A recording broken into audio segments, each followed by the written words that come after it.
In this video, we'll be taking on the limited palette, and we'll look at how to mix everything from just 5 to 6 different paints. We'll be seeing a bit of the more fun, loose, exploratory side of painting, where we're figuring out a direction for the miniature in the beginning, as well as some of the nitty-gritty detail work that is required to present a high-level paint job and a smooth result in the end. And remember, there is an extended edit available of this lesson over on my Patreon. That's more than an hour long, so be sure to check out the Patreon for that edit. There's a link pinned down in the top comment. Let's get started with the limited palette painting of the librarian. At the start of the painting, I really don't have much of a plan.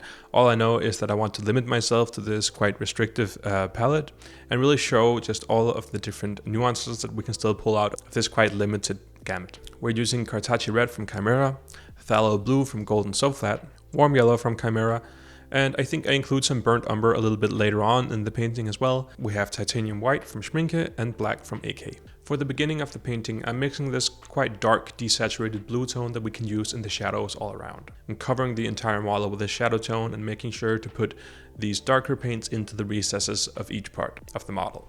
I also briefly touch up the sword before looking for some different nuances. The sword is really not that much of an important element, but just something that I kind of find myself gravitating towards painting because I really like painting swords.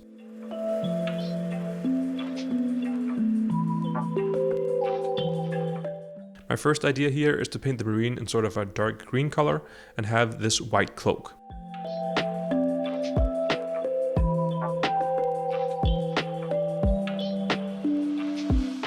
To sketch the white, I use a bit of gray just to get an idea for the difference in value between the very dark green armor and the white cloak. So this gray can kind of be a placeholder for a bright white color. And just kind of letting the brush move around the way it wants to and making these long, effortless, bigger strokes.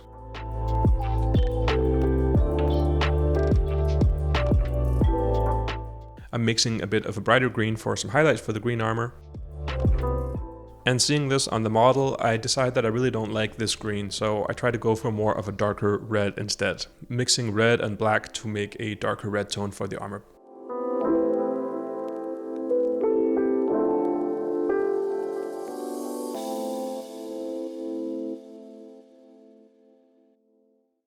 I then highlight the gray a bit to see how this works.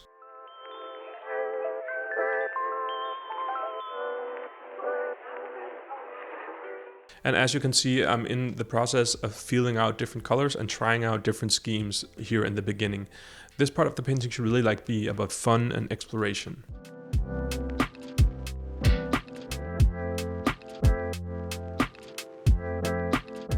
I then realized that red and white kind of reminds me of the Danish soccer team, which is not really what I'm going for here.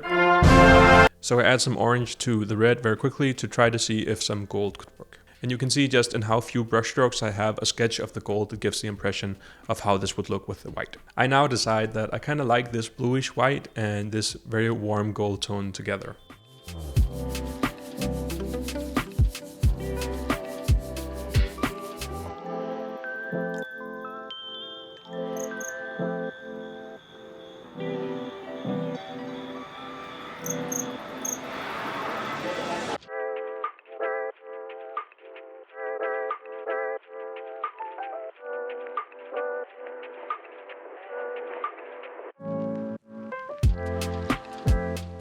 I mix quite a desaturated green tone for the leather parts, as this can really bridge the gap between that blue-white and that yellow-gold tone.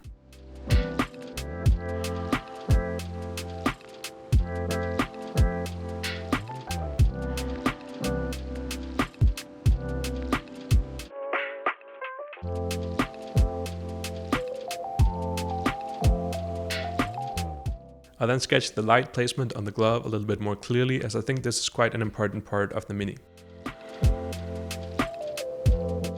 I also sketch in the face mask and some of the inner parts of the hood using some of that same gray-white tone that we mixed just before.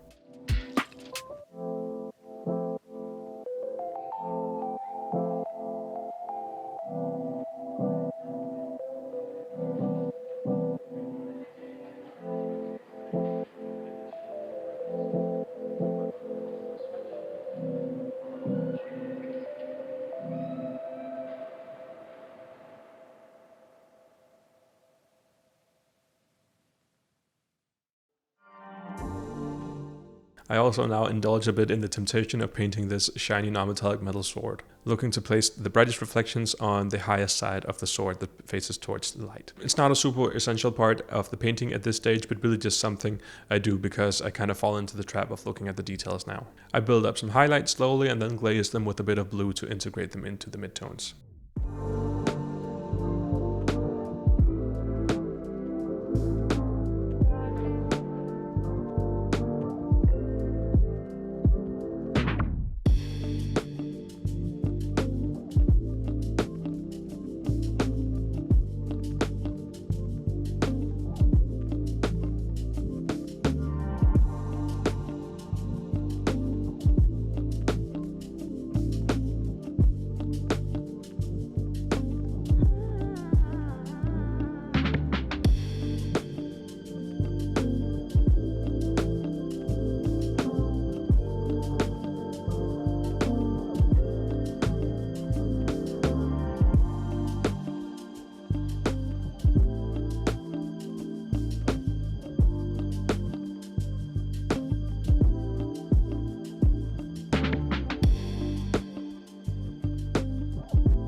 Now at this stage I've painted the miniature for about an hour or two, and I like to set it aside and kind of take a bit of a break and come back to look at if I like the sketch or not. Now is really the time to decide if we like the colors that we have or not, if there are changes we want to make to the general scheme of the paint. We have to make these decisions now when it's just a sketch and very easy to change before we get too deep into the refinement stage. I decide that I quite like the white and gold, and so I'll show you how I mix the colors for each of these main parts of the miniature. Here I'll start with some cold gray mixed from black and white as well as a touch of blue.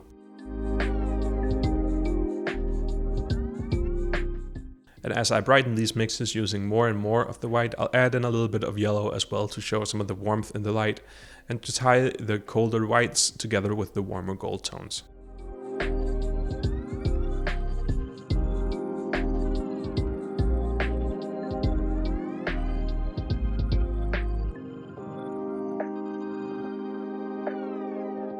For the gold, I'm mixing red, black, and a touch of blue in order to create the very darkest tones for the gold. As we brighten, we're going into more of orange, adding strong additions of warm yellow and touches of white to brighten even further. I can also grab a bit of that greenish white that we've mixed for the white cloak and use this to highlight the gold as well. You can see that the warm yellow doesn't go super saturated when we're mixing it with the white, but that's okay. We don't need a strong cold yellow to really communicate that feeling of gold, and this is just one of the limitations of working with the limited palette. I'll start by establishing some of the darker reflections using the very darkest base tone that we've created. Here I'm working on that shadow tone that sits between the main reflection and the bounce light coming from the ground. Once I've put down a set of strokes for the darkest tone, I'll go a step up the scale and come in with something that's a little bit brighter. I then keep on climbing the scale and going back down until I have a smooth blend and the right opacity I'm looking for.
Once the darkest end of the spectrum is taken care of, I'll work in the midtones and making this exact same 3 steps up and then all the way back down again approach. Here I'll have to cover the sketch of the highlight with this orange tone in order to build the correct gradient.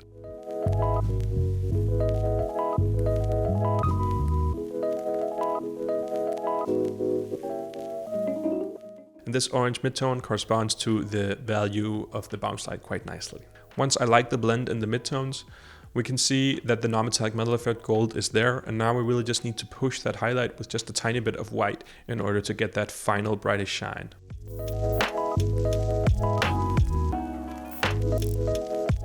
This is a very careful application in the highlight so as not to overdo and overpower the power of the midtones with the white highlight. These mixes that contain white can very easily kill the saturation of these nice, deep, dark, rich tones that we already have here. And here it's just a process of layering these tiny dots and lines on top of each other until the texture blends smoothly.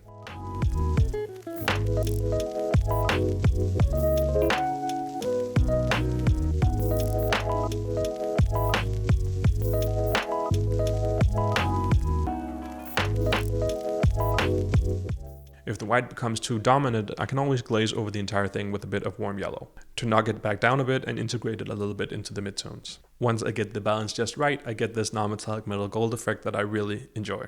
So you can see this is a slow movement back and forth.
I do the same process for the rest of the armor, and here you can see how I progress on the legs a little bit. I'm working on continuing that same central highlight that should run down the entire length of the leg. I'm taking care to apply edge highlights to separate each plate of the armor, as well as glazing with the warm yellow to integrate the highlights a little bit more into the surface, and to keep some of that saturation alive.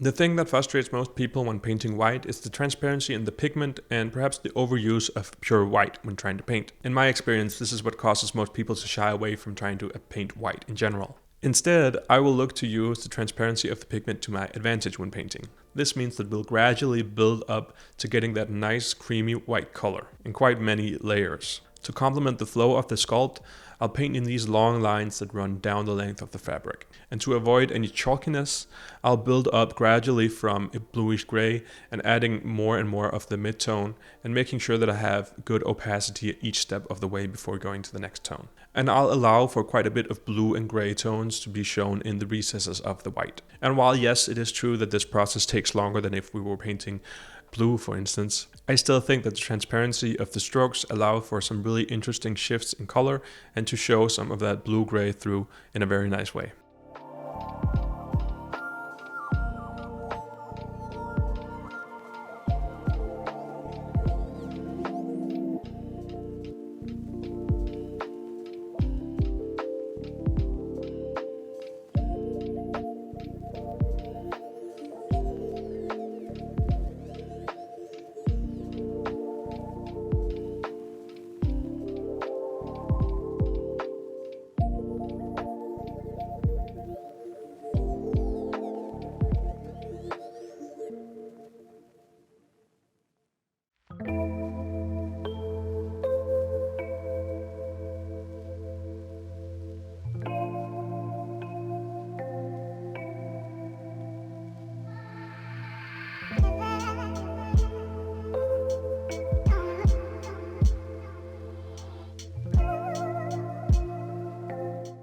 I'm being very sparse with the brightest highlight and reserving this for the tops of the chest area, the shoulders, and the top of the thigh. And maybe we'll show a bit of the final highlight as well on the part of the cloak that comes up off the ground.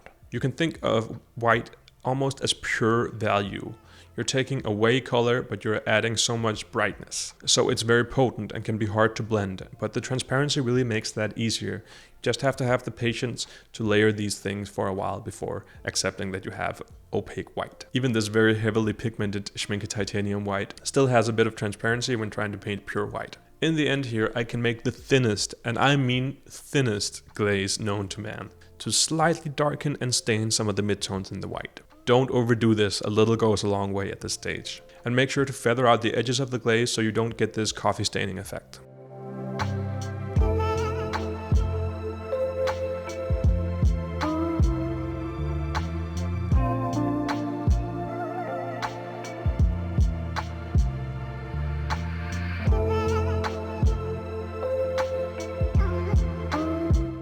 And that, my friends, brings us to the end of the painting of the librarian. I hope that this video has shown you just how much you can do with a limited palette. Limiting yourself to just a few paints like I've done here really helps you to learn a thing or two about color mixing and about color theory in practice. And I can probably say that I'm super happy of the painting of this little shiny guy, and let's have a look at him. But before we do, don't forget to like the video. It's totally free for you to do, and it helps me out in letting me know what type of content I should make in the future. You can also check out the extended lesson available for my patrons over on Patreon for this miniature that goes much more in depth with every step of the process. Thank you so much for watching. I'll see you next time, and here is the finished miniature.